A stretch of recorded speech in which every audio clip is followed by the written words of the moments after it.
On the morning of October 14th, Richard Lively, the well-respected owner of Lively's Hardware, was found murdered in his home in the quiet town of Fairhaven. His sister, Margaret Lively, discovered the scene when he failed to open his store.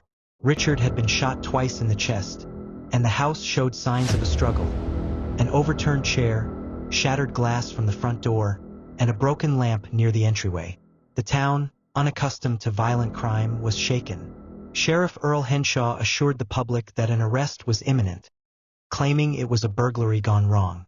Within 48 hours, Dylan Carter, a local troublemaker with a record of petty theft and drug use, was arrested. The sheriff's office presented its case quickly. Dylan had been fired from Lively's Hardware a month prior for stealing from the register. Security footage placed him near Richard's home the night of the murder. It seemed like an open-and-shut case.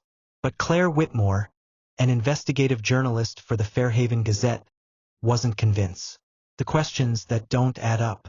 Claire had grown up in Fairhaven and knew Richard Lively well. The idea that Dylan had killed him over a grudge felt too simple. So, she started digging. Her first red flag came from witness statements that the sheriff's office had ignored. Several townspeople had seen Richard arguing with someone 2 nights before his murder. The description of the man didn't match Dylan. Then, Claire uncovered something even more suspicious. Richard had recently purchased an abandoned property, the old lumberyard. Why would a man in his 60s, with a thriving hardware business, buy a rundown plot of land? Digging through records at City Hall, Claire found something chilling. That lumberyard was the last known location of Eli Garrett, a 19-year-old farmhand who vanished in 1979. His case had gone cold decades ago with no leads. Officially, it had been ruled a runaway case. But Claire wasn't so sure. A web of corruption. Claire began tracing the last days of Eli Garrett. The deeper she looked, the more troubling the connections became. Eli had last been seen near the lumberyard the night he disappeared, the same lumberyard Richard had just purchased.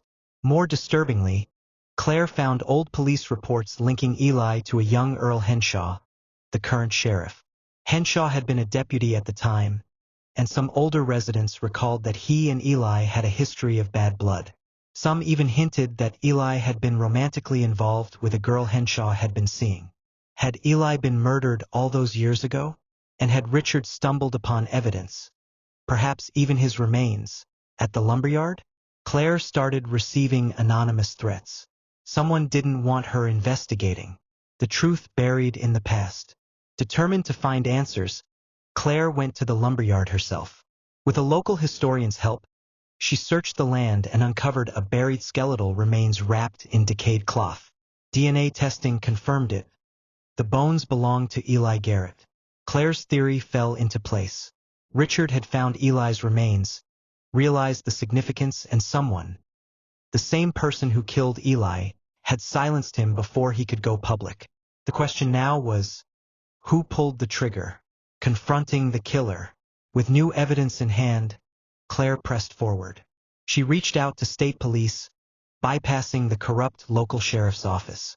When she confronted Sheriff Henshaw, his reaction told her everything she needed to know. His usual calm demeanor faltered. His hands trembled slightly. He knew the truth was out. Before the state police could act, Claire's house was broken into. Her car's brakes were cut.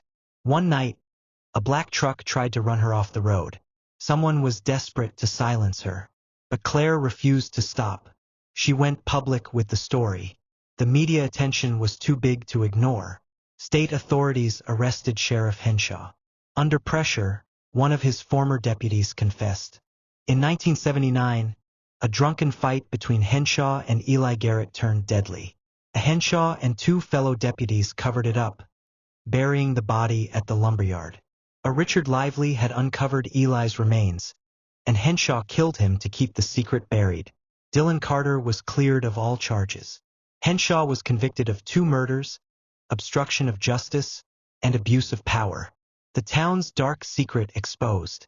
Fairhaven would never be the same. Claire, now a national name in investigative journalism, left town. Dylan Carter, once labeled a killer, struggled to rebuild his life. The community, forced to reconcile its past, wondered how many other secrets had been swept under the rug. Justice had been served, but at a cost. Some secrets, once buried, refused to stay that way.